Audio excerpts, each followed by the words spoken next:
This was a week before he got diagnosed, before the 11th, and we were walking around the block. And at one point I says, oh, Papa's got to stop a little and rest. This is a long walk. So we sat down for a little while. He said, Papa, my head hurts. I can't walk. I saw the neurologist come down the hall, and I told Cindy, you know, thank God she's here. Let's just get out of here. We were packed up. Let's get the results. I said, is it nothing? Could we go?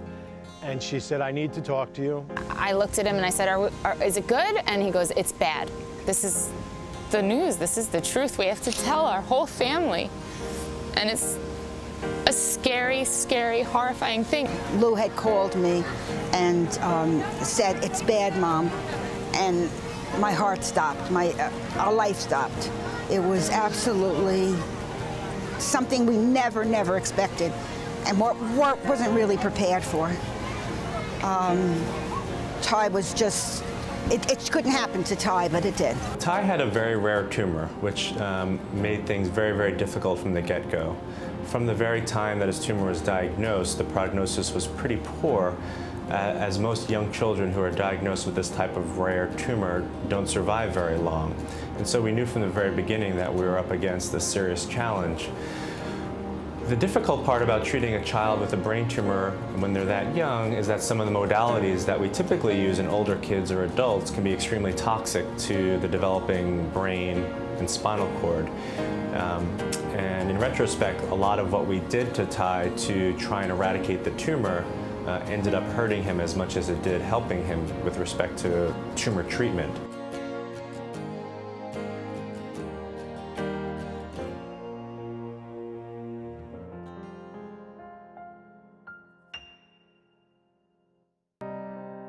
Oh, he was the cutest little guy, lots of love, always wanting to hug and kiss you, tell you he loves you. I love you. He loved to read stories.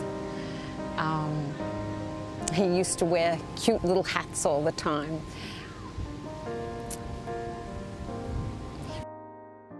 He was our sunshine. He would just say, my mouth's not working.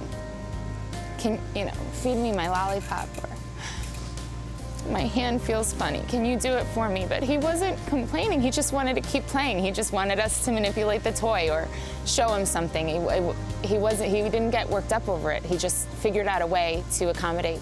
He was loving and enjoyed life to the fullest. I was in love with him from the minute I saw him, and I still am. He was a wise guy, too. He loved nothing more than to tease people, especially us. This is a really big mess here. I wonder how we could get that mess clean. What do you say? What do you say? Don't say that again. Even though he was battling cancer, he talked about jumping in muddy puddles when he got better. And that's why we started the Muddy Puddles Project, because that was the epitome of childhood. And that was what Ty is all about, laughing, having fun, being a kid. We're trying to bring back that concept of, hey, who cares? So what if your kid's dirty and they're gonna get in the car and the car is gonna get dirty? It's no big deal. Your kid will have a good time, it'll bring a smile to their face. And that's the whole muddy puddle concept. They fought for Ty the whole time that he fought, and when he lost his battle, they decided to continue the fight for the other children that we met along the way and children will never meet. It's a good idea for parents to let their children let them live a little. Let them have fun. Don't be afraid of getting dirty. Jump around, have a good time. And that's what this is for. And so she said, I envision this place with a giant muddy puddle and a fire truck there to hose the kids off. And there's gonna be splatter paint tents and, food fights and literally everything that this day is. This was Cindy's dream from the minute Ty passed. She wanted to make this a reality. The Muddy Puddles Mess Fest is our greatest achievement in the foundation, and we're only 9 months young, and we're just so excited. This is everything. It embodies everything Ty would have ever wanted. We have mud puddles for jumping, whipped cream pie tosses, water balloon tosses, food fights, and then there's bounce houses, zip lines, boating, swimming, everything you can imagine.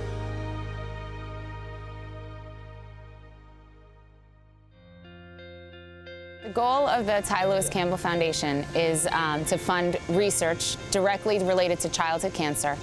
the deadliest cancers especially, to try and find better treatment options with better results. Well, first of all, Cindy and Lou were absolutely miraculous parents throughout the entire process.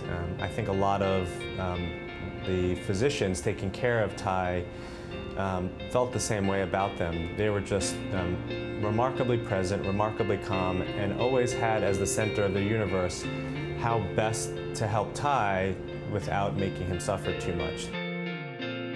The approach now, it seems like it's a one-size-fits-all, and that's not the case, and that's what this is all about, trying to get the proper fit for these little children. The treatments these kids are getting some of them are made for adults, and they haven't been updated in over 20 years. And I mean, it just destroys their quality of life. It's horrible that they have cancer, but then the treatments just wipe them right out, you know, and they affect them sometimes long term if they do survive.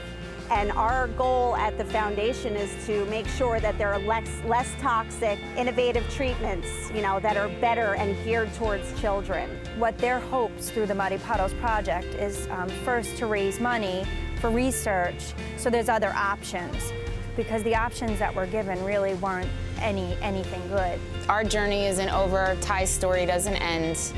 Now we're working on saving the next Ty, and it's not going to be tomorrow, and it's probably not going to be a year from now, 5 years from now, but if at the end of our lifetime we meet a little boy that gets some new treatment options and has a future ahead of him that our child didn't have the chance for, then we would have achieved the world.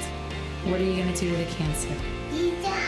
All right. And while the children are having fun and getting messy and doing all the things that these other children can't, we're raising money to fight this, come up with better research, and really, really win and save children's lives. That was good. Tell everyone that thank you for your prayers. That will be Ty's greatest accomplishment.